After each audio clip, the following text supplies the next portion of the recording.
आपने अगर मीडिया में खबर पढ़े हैं तो आपको लगा होगा कि एक क्रिश्चियन क्यों आया इधर मुझसे बात करने के लिए, क्योंकि क्रिश्चियंस ने तो पार्लियामेंट में सपोर्ट किया है।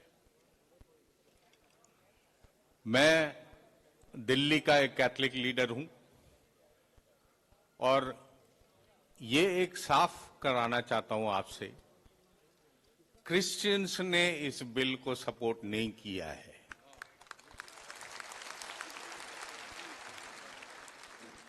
जिनकी खबर आपने सुनी है वो कैथोलिक बिशप्स हैं, और कैथोलिक बिशप्स एक छोटा डिनोमिनेशन है पूरे क्रिश्चियन कम्युनिटी का।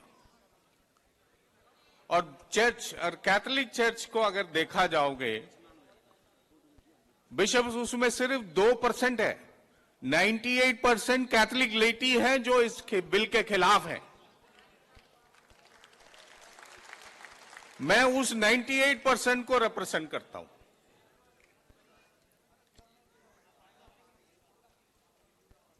कैथोलिक बिशप्स जो केरला से हैं, जिन्होंने ये रीजन दिया है कि वहां पे 600 कैथोलिक फैमिलीज हैं, क्रिश्चियन फैमिलीज हैं जिनके लिए प्रॉब्लम हो रही है, लेकिन वो केरला का जो वाकफ बोर्ड है उन्होंने आश्वासन दिया उनका देखभाल करेंगे। और मजेदार की बात है, अभी 3-4 दिन पहले किरण रिजिजू साहब गए केरला में, बिशप्स के साथ मीटिंग किया और उस मीटिंग में ये भी कह के आया, ये जो बिल पास हुआ पार्लियामेंट वो आपको कुछ मदद नहीं करेगा, आपको कोर्ट जाना पड़ेगा आपके जमीन को वापस लेने के लिए। तो बिल को सपोर्ट करने का फायदा कहां से हुआ है, आप ये बताएं। मैं भी कैथोलिक बिशप्स कॉन्फ्रेंस का एग्जीक्यूटिव कमेटी मेंबर हूं। मैंने बिशप्स को सवाल किया, क्या आप जिस तरीके से इस समय ये जो बिल लाया है उस तरह आप भी अपने सीबीसीआई के स्टैंडिंग कमेटी में नॉन कैथोलिक्स को मेंबर बना लोगे? और इस समय आप सब जानते हो कैथोलिक चर्च के अंदर विमेन को कुछ नहीं मिलता है।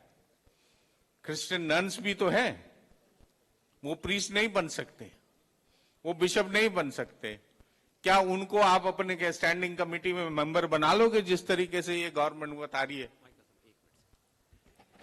सरदार दयाल सिंह साहब से गुजारिश है कि वो स्टेज पे तशरीफ लाएं।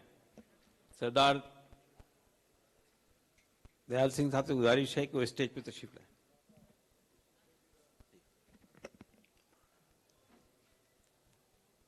क्या सीबीसीआई स्टैंडिंग कमेटी में नॉन कैथोलिक्स का मेंबरशिप मिल सकता है? जिस तरीके से गवर्नमेंट ने अभी प्रपोज किया है, 4 नॉन मुस्लिम्स को मेंबर बनाए, 2 लेडीज को बनाए, तो कैथोलिक बिशप साहब जिनको मैंने सवाल किया वो चुप बैठ गए, क्योंकि ऐसा हो नहीं सकता। वहां पर कैथोलिक बिशप्स कॉन्फ्रेंस में प्रीस्ट भी नहीं बन सकते मेंबर, सिर्फ बिशप्स ही बन सकते हैं मेंबर। तो फिर आप नॉन कैथोलिक्स को कैसे बना लेंगे मेंबर? यह भी आपने खबर पढ़ा होगा कि कैथोलिक चर्च के पास सबसे ज्यादा जमीन है देश के अंदर। चर्च पूरा एक बॉडी नहीं है जैसे पर्सनल लॉ बोर्ड हो गया या वाकफ बोर्ड हो गया, तो लेकिन चर्च का हर अलग जगहों में अपना अपना जमीन है, वो सब एक का कोई मालिक नहीं है।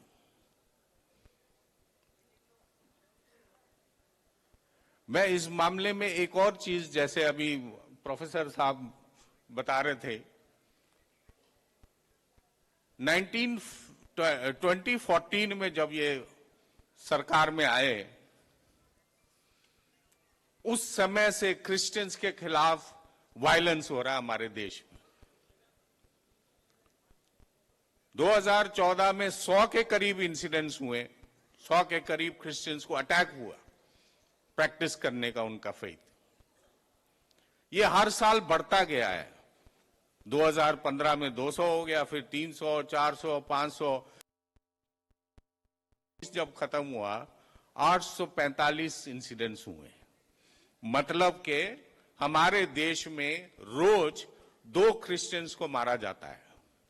ये शायद आपको खबर में मिलेगी नहीं, क्योंकि खबरों में छापते नहीं है ना दिखाते हैं, लेकिन हमारी मुलाकात 2023 में आपने सुना होगा या अखबारों में टीवी में देखा होगा, प्रधानमंत्री ने अपने घर में क्रिसमस का लंच होस्ट किया। उस क्रिसमस लंच के लिए 1 हफ्ता पहला एक मीटिंग हुई मेरे साथ। बीजेपी का एक जनरल सेक्रेटरी है केरला से, अनिल के एंथनी, जो टी.के. एंथनी साहब का बेटा है। उन्होंने मेरे से डिस्कस किया कि प्रधानमंत्री के घर में जो लंच करेंगे किस किस को इनवाइट करना है, आप आएंगे कि नहीं। मैंने कहा साहब आप जिसको मर्जी इनवाइट करिए, प्रधानमंत्री हैं, लोग आ जाएंगे खुशी से, लेकिन अगर आप मुझे इनवाइट करेंगे, सबसे पहला मैं ये सवाल करूंगा, प्रधानमंत्री क्यों चुप है क्रिश्चियंस के खिलाफ? जितने वायलेंस हो रहा है माइनॉरिटीज के खिलाफ जो होता है, उसके बारे में बात क्यों नहीं कर रहे हैं? क्यों क्रिसमस मना के क्या करेंगे? जब रोज 2 क्रिश्चियंस को मारा जाता है हमारे देश में, सबसे ज्यादा उत्तर प्रदेश, फिर छत्तीसगढ़, तो मतलब ये कहना कि ये जो सरकार आपने हम दिए हैं, चुन के लाए हैं, आपको देखना पड़ेगा अगली बार जब वोट डालने जाओगे, ना दें इस सरकार को वोट। मेरा अपील है कि आपको ये सरकार को गवर्नमेंट से गिराना पड़ेगा, बीजेपी को गवर्नमेंट से पावर से हटाना पड़ेगा, तब जाके हम लोग सही तरीके से अपने कॉन्स्टिट्यूशन के हिसाब से रह पाएंगे, जी पाएंगे। मैं पॉलिटिशियन नहीं हूं, लेकिन मेरा अपील ये है।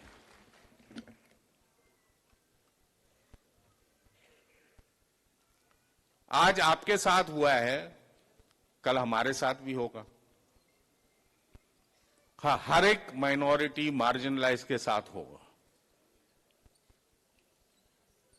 तो ये मैं आप सबको सावधान करता हुआ थैंक यू बोलता हूं।